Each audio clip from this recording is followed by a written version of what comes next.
he was so willing to help to the point where he even was going to put out a shed for my little boy, right? Like, I thought that was just so cool. And I was like, I want him to find his own. I don't want to be that guy. But if it gets to the last day, we might have to talk. Yeah. Welcome to the LandTrust Podcast, where land, technology, and the outdoors meet. Whether you're a landowner, an outdoor enthusiast, or someone curious about the future of recreation on private land, you're in the right place. Each episode, we share real stories from the LandTrust community, from unforgettable guest experiences to conversations with landowners about their land and why they choose to share it, plus interviews with leaders, shaping how we all experience the outdoors. And now, here's your host, Nick DeCastro. Today, we're taking you to Montana's Black Ranch in the Gallatin Gateway, just outside Bozeman, where Bayard Black hosted a shed hunting trip that turned into something much more. This episode is part of our 5-Star Stories series, where we dive into the unforgettable moments shared between guests and landowners through LandTrust. Our guest, Dale, brought his 9-year-old son along on a journey 3 decades in the making, one that ended with a moose shed, an elk antler, and a moment of pure emotion neither will forget. Let's get into it. Dale, welcome to the show. Hey there. Thanks for having me. Yeah, as we were talking before we hopped on, I'm a little jealous of the background. I was a Montana resident for the last 9 years or so down in Bozeman. You're based up out of Flathead, and it looks like a pretty spring day up there. Oh, it's gorgeous, man. I wanted to talk to you about your experience that you had at Bayard's place down just outside Bozeman. So you guys had booked a shed hunt down there, I don't know, like in the last month or so, something like that? Yeah, it's been about a month. Yeah, it was the early elk shed season. And we were hoping for an elk shed, and it turned into just an incredible trip. That guy is one of the best humans I've ever met. Bayard is great. Since I lived there, Bayard was an early landowner of ours, and I actually became good personal friends with him. He's such a great guy. So I guess what inspired you to take the trip to Black Ranch? And you mentioned in your review was like 30-year dream. So tell me more about that. Yeah. So, man, I'm a firm believer in God, and the way this transpired is incredible how it all honestly happened. I was actually looking for a vehicle. My car had broken down numerous times, and I needed to find a car. And I have a buddy that lives in Bozeman, and so we went. I decided, and it's prime early elk shed season. I wanted to be out looking for those, but I needed to find this damn car, and so we decided to take a trip to Bozeman. Well, on the way down there, I was like, I have no idea. My son wanted to go look for elk sheds, and I had no idea where. I've never, been in that area at all to look for anything. And so I knew there was a lot of elk down there, but that was our target, right? And so we take off down there, and on the way, I am on my phone between service and not service, trying to figure out where the heck we're gonna go. And I had used LandTrust once before, and that was the only way I could figure that I might have a chance at finding some ground, but I'm not rich. And so a lot of those things, in LandTrust can be pricey, some of the good stuff anyway. And so I'm sitting there trying to, pick through the first one come up was for shed hunting was his place. And I tried to message him real quick, and I lost service, and it didn't go through. And I got service again, and I resent, and it went through. Well, sometimes it could take a week for somebody to get back to you. Sometimes it could be the next minute. You just never know. They're all ranching at that time, most of them anyway, with cattle and whatnot.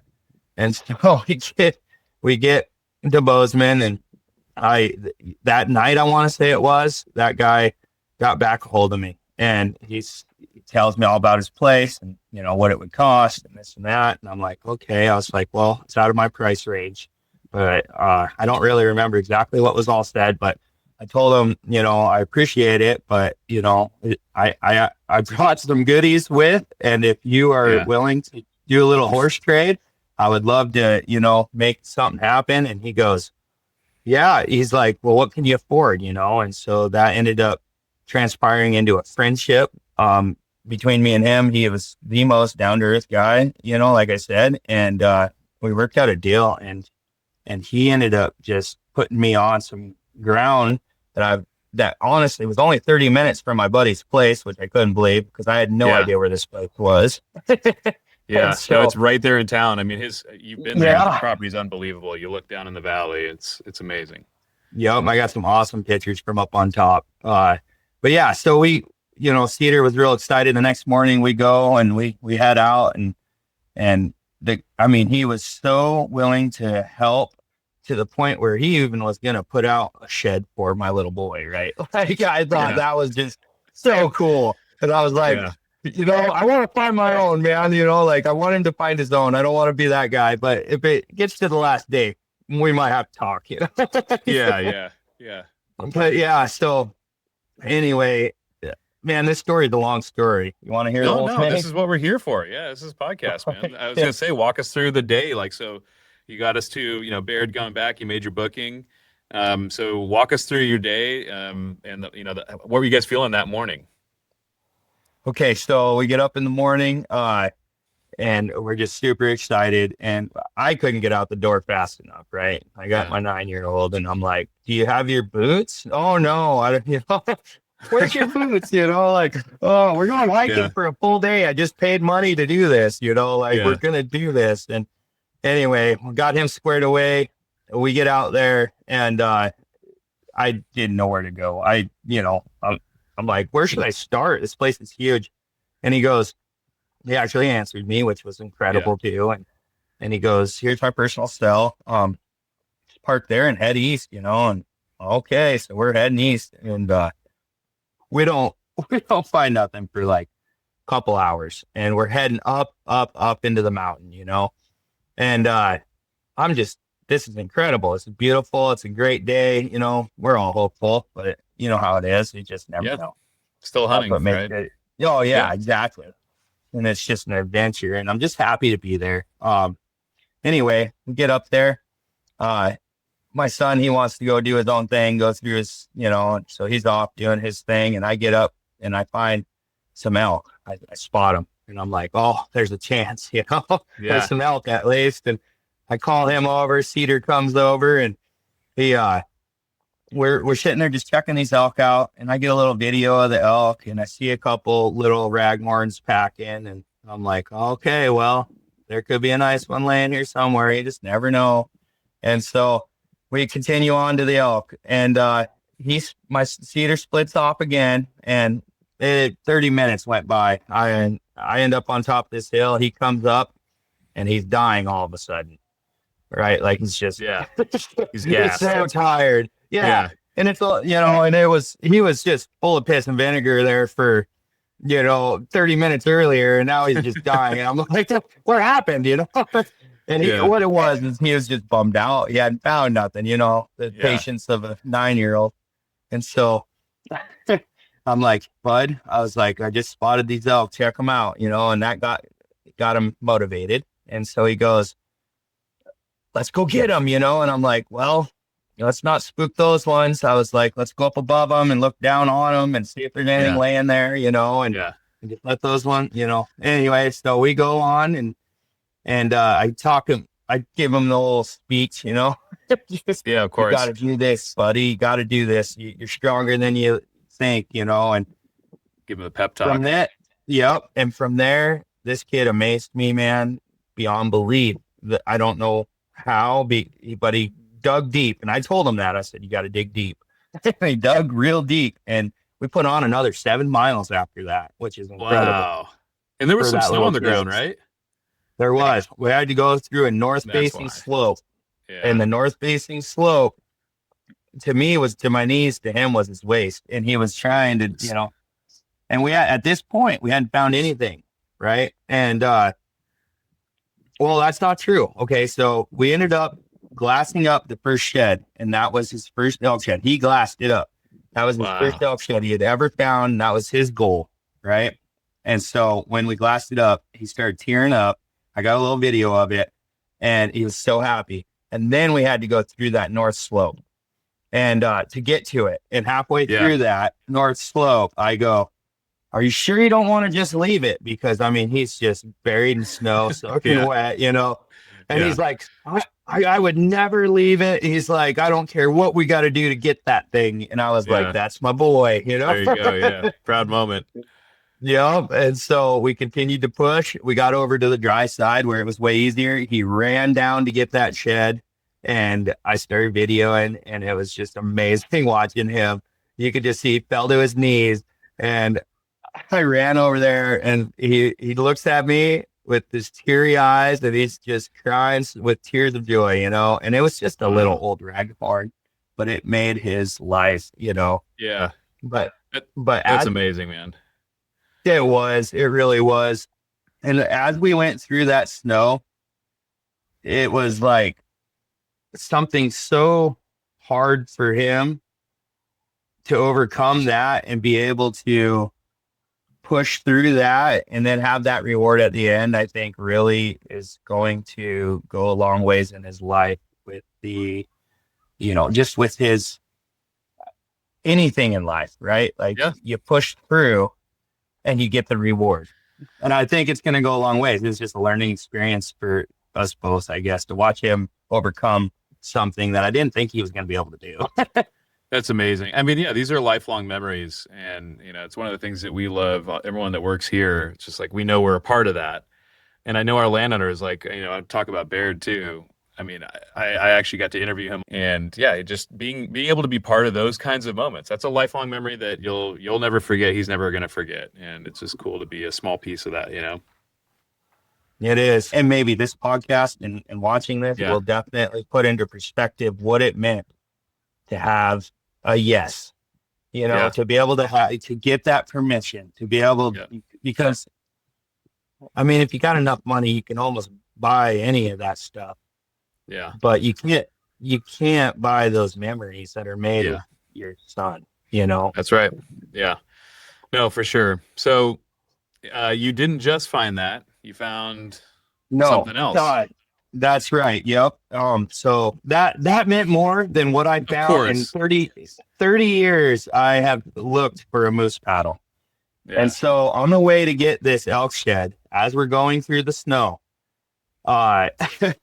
and I turned to Cedar and I asked him if he wanted to turn around, you know, and just not go through this. And he says, no, we are halfway, let's say, through that big, huge snow patch that seemed endless. And he goes, Dad, can we just bomb down the hill to get over there? Because it's downhill, not, you know, and I'm like, my experience tells me no, son. No, don't go downhill. He's pretty adamant about this idea, and I'm looking down there and I see under the trees there's not as much snow, and that's probably why, you know, it's downhill and there's not as much snow under the trees, but it's going to be longer, I told him, to get through that than it would be just to keep post holing across. And he's so adamant that I said, you know, we'll do it if you want to do it. And because I said so, it had turned into the crazy. We bombed off that hill, man, and within 10 yards, I come across a giant moose paddle. And I grabbed my phone and started recording, and the recording, I shared it with a lot of people, but it's embarrassing to me because I didn't realize I sounded like a little high school girl. You know, I was so excited. I was freaking out. And the other side was laying right there. It's a great video. You found the pair? I found the set just side by side laying right there. They were enormous, and the fronts on them are just not chewed on. I mean, I couldn't have asked for anything better. The 30-year wait, totally worth it. Wow, man. God smiled upon you. That's for sure. I mean, yeah, and your son, like, that's pretty incredible. Those two events happened like in minutes, within minutes of each other. Yeah, right. You can't make this stuff up. Well, I mean, I guess, you know, we talked about kind of just the moment, especially your son's moment. Again, that's kind of the highlight, right? But of course, for you as an individual, finding those moose paddles after 30 years is definitely a big moment for you too. Bayard told me you brought him some goodies and stuff, and he's like, I just plowed through those things. But, you know, what were your interactions like with Bayard? They were fantastic, man. Like I said, from the moment I couldn't believe he answered. my email or my message to him. I couldn't believe he answered as quickly as he did. And then to give me his personal info, and just, he was the key to this whole thing. And that, I don't know if he understood that, and I hope he did. And to hear that he actually plowed through those, and ate them, that's awesome, because, I didn't know. I mean, you don't know. I don't know him from Tom, Dick, or Harry. Yeah. And so I don't know what he really likes or don't like. And, most people are just polite. They're going to take what you got and, throw it in the garbage or whatever. Some of them, I don't know. But to hear he ate it, that's awesome, because I take pride in a lot of the stuff we make. That's why I bring it with some trade goods and trying to make friends, and I think that just the fact that he was able to be a down-to-earth guy is fantastic. I just took a trip over, we went over to the Sawtooth Range. Yeah. And I cannot say that we had the same experience over there. Oh. It was a bunch. Yeah. We spent 2 days driving the whole front of the Sawtooth Range. Door knocking. And there was a lot of cold shoulders, and not one. Not one. Wow. So see, it's something that, a lot of people had hesitancy, and I have some of my best friends. Actually, one of them lives right across from Bayard over there. He's got a place right there that stares up at that property that you were on. But when I first, in 2019, when I was launching this business, I would never pay to go hunting. You're like, well, when you look at it, like, you drove to the Sawtooth, you spent 2 full days driving around and never getting a yes. Like, that's money. That's, fuel and time, all that kind of stuff.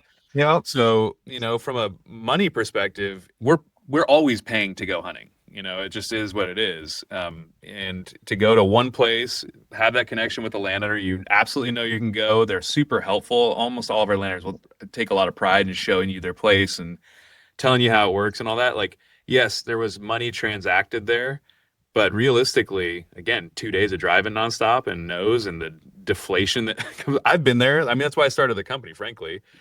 So, it is an interesting thing to hear, but I'm very excited you guys had the experience that you did. I appreciate you, coming on and doing this and just sharing it. I guess, is there anything you'd say to people who maybe have looked at LandTrust but have never booked anything with us before? Oh man, it opens up a lot of doors. It really does. And you can tell it's a growing business. There's constantly new landowners that are signing on. You can't really go wrong as far as it goes, as long as you go in with the mindset that it's still hunting. Oh yeah. You're just like my fish guiding. You're going to pay somebody. You're not guaranteed nothing, but if you go into it with the right mindset, you're guaranteed to have a great time. You know what I mean? And so I think, if anybody's out there looking at trying to, has any doubt about it, give it a shot, because that's what I did, and it worked out great. Yeah, and there's that landowner, a lot of people also who might be skeptical think it's a transaction, there's no relationship. I can tell you, because we see every single of the thousands of reviews that come in after the trips, just like yours, it couldn't be further from the truth. The landowner is not this like cold transaction, and yes, there is an exchange of value, of course, but by and large, all the reviews we read is like talking about how great it was to meet the landowners and how welcoming they were. Right. Just, it's not this cold transaction. No, definitely not. Not from my experience with, with the people that I've interacted with. Like you said, they take pride in their land. Yeah. This is a way for them to meet people ahead of time, instead of, they don't know you from Tom, Dick, or Harry anyway. Right. But if they're making their land available to you, and that's worth something. And it's definitely, it's way easier, like you said too. I was going completely blind. If it wasn't for this, I would have not had any of this experience, because I would have had nowhere to go. And so it's worth it. Give it a shot for sure. Well, I appreciate it, Dale. Thank you for coming on and sharing that story. And we're just, again, we are happy that we could be a small part of it, and it makes the job fun when you can read reviews and experiences like that and hear it. And that's why we're doing this podcast, is just to put these cool stories out there that are these lifelong memories. I still remember the first bird my dad shot when I was 3 or 4 years old and going and getting it. So like these are those memories that we get to be a part of. It's why I love building the business, why all of us work here. And on the other side, we get to work with amazing landowners like Bayard, who are opening up their land and sharing it with people who really appreciate those opportunities. So we feel very fortunate, very blessed to be able to kind of facilitate at least these kinds of experiences. Heck yeah, for sure, man. I appreciate you guys. What you started is amazing, and thank you, man. Just by talking with you a little bit, you're definitely a genuine, down to earth dude, and that goes a long ways in this world. Oh, thank you. Well, why don't we, as we get ready to get off here, you are a fishing guide, and I said I have family members who live on the Flathead, so next time I come to see them, I will definitely be going out fishing with you. But feel free to tell folks where they can find you if they want to come fish with you. Oh yeah, for sure. Look up Flathead Lake Charters. Todd Noble's the owner. My name's Dale Keller. I'm the guide. He has 2 boats. We're out of Woods Bay. If you can get some free time and want to go fishing, look us up. It's a great time. You're not going to regret it. I promise that. Awesome, man. Well, appreciate you coming on, and good luck out there. All right, man. Yeah, thanks a lot. What an amazing experience with him and his son. A big thanks also to Bayard for sharing his land. And I think it reminds us what this is all about: connection, family, and unforgettable moments. Hey, if you're interested in experiencing the Black Ranch for yourself, whether you're shed hunting, fly fishing, which I've done a bunch down there, even waterfowl hunting, or I think he's got turkey hunting listed too, you can go on LandTrust.com and search for Black Ranch. They do have 2 listings. One's Reese Place, which is where this experience took place, and the other one is the Gallatin River. Or you can click the link in the show notes. We'll add that down there. Also, if you're a landowner and you're thinking about listing your land, it's easy to get started. Just visit landtrust.com/landowners, or you can call or text our team directly at 406-709-8450. We'd love to help you open your gates to some new opportunity. All right, folks. Well, that's a wrap. Thanks for tuning in to 5-Star Stories here on the LandTrust Podcast.